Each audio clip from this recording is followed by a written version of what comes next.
اعوذ باللہ من الشیطان الرجیم بسم اللہ الرحمن الرحیم یا عباد لا خوف علیکم، اور ان سے کہا جائے گا اے میرے بندو تم پر کوئی خوف نہیں، الیوم ولا انتم تحزنون، نہ آج تم پر کوئی خوف ہے اور نہ تمہیں کسی بھی اعتبار سے رنجیدہ ہونے کی ضرورت ہے۔ الذین آمنوا بآیاتنا وکانوا مسلمین، یعنی وہ کہ جو ہماری آیات پر ایمان لائے اور جو کہ فرما بردار تھے۔ ادخلوا الجنۃ انتم وازواجکم تحبرون، داخل ہو جاؤ جنت میں تم بھی اور تمہاری بیویاں بھی، کہ تمہاری عزت کی جائے، تمہارا اعزاز اور اکرام ہو۔ یطاف علیہم بصحاف من ذہب، اب ان پر جو ہے خادم جو ہے گردش میں ہوں گے، ان کے رکابیاں ہوں گی سونے کی، واکواب اور آب خورے ہوں گے۔ وفیہا ما تشتہی الانفس، اور وہاں ہوگا ان کے لیے وہ سب کچھ جو جس کی اشتہا ہے، جو بھی انسان کے اندر ہے، اس کے نفس کے اندر جس چیز کی اشتہا ہے، خواہش ہے، طلب ہے، وہ سب کا سب وہاں فراہم کر دیا جائے گا۔ وتلذ الاعین، اور جس سے کہ نگاہیں جو ہے وہ لذت حاصل کریں۔ ہر شے نہایت حسین ہوگی، پھول ہیں تو نہایت حسین ہے، اور اگر باغات ہیں نہایت حسین ہے، منظر نہایت حسین ہے، اور اللہ تعالیٰ نے جو ان کو بیویاں دی ہوں گی وہ بھی نہایت حسین ہوں گی۔ وتلذ الاعین وانتم فیہا خالدون، اور تم اب اس میں ہمیشہ ہمیشہ رہو گے۔ وتلک الجنۃ التی اورثتموہا بما کنتم تعملون، اور یہ جنت ہے وہ جس کے تم وارث بنائے گئے ہو ان کاموں کی بنا پر جو تم کرتے رہے۔ اللہ کی طرف سے ہمیشہ آتا ہے یہ تمہارے اعمال کا ثمر ہے۔ بندہ یہ کہے گا اللہ نہیں، یہ تیرا فضل ہے، تیرا کرم ہے، ہم یہاں نہیں پہنچ سکتے تھے، الحمدللہ الذی ہدانا لہذا وما کنا لنہتدی لولا ان ہدانا اللہ، لیکن یہ کہ اللہ تعالیٰ کی طرف سے قدر افزائی کے لیے، قدر دانی کے لیے فرمایا جائے گا یہ تمہارے اپنے اعمال کا نتیجہ ہے۔ لکم فیہا فاکہۃ کثیرۃ منہا تاکلون، اب اس میں تمہارے لیے بڑے کثیر میوے ہیں، ان میں سے تم کھاتے ہو۔ ان المجرمین فی عذاب جہنم خالدون، اس کے برعکس جو مجرم ہوں گے وہ جہنم کے عذاب میں ہوں گے ہمیشہ ہمیشہ رہنے والے۔ لا یفتر عنہم وہم فیہ مبلسون، ان پر کبھی کوئی ہلکا، کبھی نہ کوئی وقفہ دیا جائے گا نہ تخفیف کی جائے گی، اور وہ رہیں گے اس کے اندر بالکل نا امید ہو کر کہ اب کوئی شکل ہماری یہاں سے چھٹکارے کی نہیں ہے۔ وما ظلمناہم، ہم نے ان پر کوئی ظلم نہیں کیا، ولکن کانوا ھم الظالمین، یہ وہی لوگ تھے جنہوں نے ظلم کیا اپنی جانوں پر۔ وقالوا ونادوا یا مالک، اور وہ ندا کریں گے، یہ مالک جو ہے یہ جنت کا داروغہ ہے، جہنم کا داروغہ ہے۔ اے مالک، یا مالک، لیقضی علینا ربک، اب تو تیرا رب کو چاہیے کہ اب ہمارا فیصلہ چکا دے، ختم کر دے ہمیں، اب یہ عذاب کی سختی مزید جھیلی نہیں جا رہی، کسی طریقے سے تیرا رب جو ہے مالک ہم پر آخری فیصلہ کر کے اور ہمارا قصہ چکا دے۔ قال انکم ماکثون، وہ جواب دے گا نہیں، تمہیں رہنا ہے، ہمیشہ ہمیشہ رہنا ہے۔ لقد جئناکم بالحق، ہم تو تمہارے پاس لے آئے تھے سچا دین، سچی تعلیمات، ولکن اکثرکم للحق کارہون، لیکن تمہاری اکثریت جو ہے وہ حق کو ناپسند کرتی ہے۔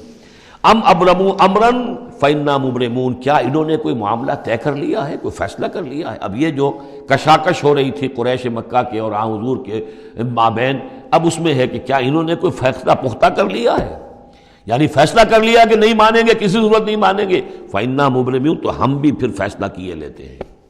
ام یحسبون انا لا نسمع سرهم، کیا ان کا یہ خیال ہے کہ ہم سنتے نہیں ہیں جو یہ بیٹھ کر خفیہ جو کرتے ہیں تدبیریں اور جو آپس میں مشورے کرتے ہیں، وَنَجْوَاهُمْ، اور جو نجوا کرتے ہیں، بلا کیوں نہیں، وَرُسُلُنَا لَدَيْهِمْ يَكْتُبُونَ، ہمارے تو ایلچی ہوتے ہیں ان کے پاس جو لکھ رہے ہوتے ہیں، ساری رپورٹ ہمارے پاس آ جاتی ہے، انٹیلیجنس ہماری جو ہے وہ بہت چوکنی ہے۔ قل ان کان للرحمن ولد فانا اول العابدین، اے نبی کہہ دیجئے ان سے اگر رحمان کا کوئی بیٹا ہوتا تو سب سے پہلے میں پوجتا اس کو۔ ظاہر بات ہے میں رحمان کو پوجنے کے لیے تیار ہوں، تو اس کا بیٹا ہوتا فی الواقع کوئی اولاد ہوتی اس کی کوئی واقع، تو میں اس کو کیوں نہ پوچھتا، ہے ہی نہیں۔ یہ ہے در حقیقت تعلیق بالمحال، ایک شے جو ہے ہی نہیں اس کو کہنا کہ اگر ایسا ہوتا تو میں پوچھتا اس کو، ظاہر بات ہے کہ ہے ہی نہیں اور نہ اس کا امکان ہے، تو پوجنے کا کوئی سوال نہیں۔ اس سے ایک واقعہ بھی ہے میری زندگی کا۔ ٹورنٹو میں ایک قادیانی سے بحث ہوئی تھی، اس نے کہا کہ حضور نے فرمایا تھا کہ اگر ابراہیم میرے بیٹے زندہ رہتے تو یہ نبی ہوتے، لو عاش ابراہیم لکان نبیا، وہ جو ماریہ قبطیہ سے رضی اللہ عنہا جو آپ بیٹا دیا تھا اللہ نے، اس کے بارے میں حضور نے فرمایا اگر یہ زندہ رہتے تو نبی ہوتے، تو اس نے کہا اس کا مطلب یہ کہ نبوت ختم تو نہیں ہوئی۔ وہاں میں نے دلیل کے طور پر کہا کہ جب اس طرح کی شرط کی بات ہوتی ہے تو یہ تم دیکھو، ان کان للرحمن ولد فانا اول العابدین، اگر ہے کوئی بیٹا اللہ کا تو میں سب سے پہلے پوچھتا ہوں، تو یہ در حقیقت نفی کا انداز ہے، نہ ابراہیم نے زندہ رہنا تھا نہ نبوت جاری رہنی تھی۔ وہ تو حضور نے اس بات کے حوالے سے بالکل اسی طریقے سے تو اس کو مانا کہ واقعتاً آپ کی دلیل جو ہے وہ مضبوط ہے۔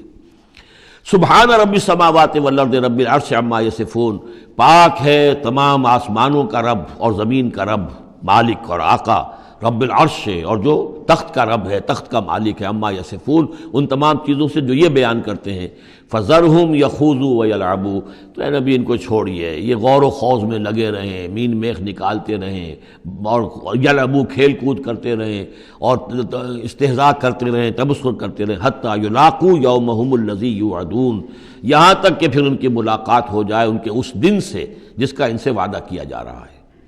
وَهُوَ الَّذِي فِي السَّمَاءِ إِلَٰهٌ وَفِي الْأَرْضِ إِلَٰهٌ، اور وہ اللہ جو ہے آسمان میں بھی وہی الہ ہے اور زمین میں بھی وہی الہ، ایک الہ ہے۔ یہاں اس سے بہت قریب آ جاتے ہیں وہ جو بائبل میں لارڈس پریئر ہے عیسائیوں کی، Thy kingdom come, Thy will be done on earth as it is in heavens۔ اے اللہ تیری مملکت، تیری حکومت آئے، تیری سلطنت آئے، تیری حکومت اور حاکمیت قائم ہو جائے اور تیری مرضی جیسے آسمانوں میں پوری ہو رہی ہے زمین پر بھی پوری ہو۔ تو وہ تو اللہ ہے الہ، آسمانوں میں بھی زمین میں بھی، لیکن یہ کہ یہاں پہ انسانوں کو اللہ تعالیٰ نے ذرا سی ایک دے رکھی ہے آزادی کہ اگر تم چاہو تو میری اگر ناشکری کی روش اختیار کرنا چاہو تو تمہیں اختیار ہے۔ اس کی وجہ سے ظہر الفساد فی البر والبحر بما کسبت ایدی الناس، اس کی وجہ سے یہ سارا فساد ہے، ورنہ یہ کہ یہاں بھی حکومت اللہ ہی کی ہے۔ وَهُوَ الَّذِي فِي السَّمَاءِ إِلَٰهٌ وَفِي الْأَرْضِ إِلَٰهٌ وَهُوَ الْحَكِيمُ الْعَلِيمُ، اور وہ الحکیم ہے، العلیم ہے۔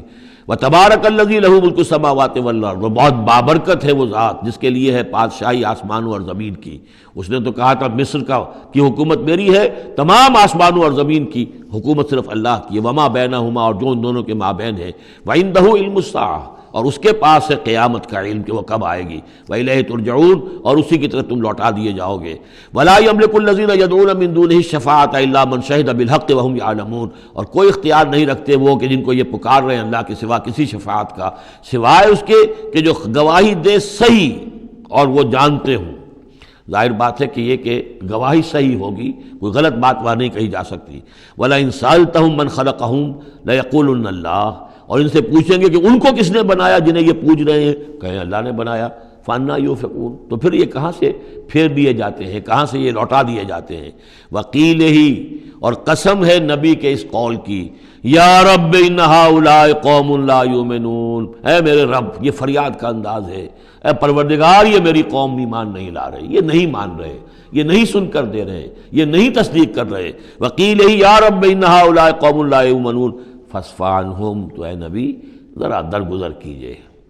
ابھی اگر یہ صورت واقعتاً جیسا کہ میرا خیال ہے کہ یہ وہ جو درمیانی عرصہ ہے 4 سال سے لے کر سن 490 سے 890 تک کی ہے، تو ظاہر بات ہے ابھی تو تھوڑا وقت گزرا ہے، فاصفح، ابھی ذرا آپ ان سے درگزر کیجئے، آپ اپنا رخ پھیر لیجئے۔ وقل سلام، اور کہیے سلام۔ وقالوا سلاما، اگر یہ آپ کے ساتھ الجھتے ہیں، الٹی سیدھی باتیں کرتے ہیں، استہزاء اور تبصر کرتے ہیں، وَإِذَا خَاطَبَهُمُ الْجَاهِلُونَ قَالُوا سَلَامًا، جو سورہ الفرقان میں ہم پڑھ چکے ہیں۔ قل سلام فَسَوْفَ يَعْلَمُونَ، زیادہ دیر نہیں گزرے گی کہ حقیقت ان پر منکشف ہو جائے گی، حق کا حق ہونا ثابت ہو جائے گا اور باطل کا باطل ہونا ثابت ہو جائے گا۔ صدق اللہ العظیم۔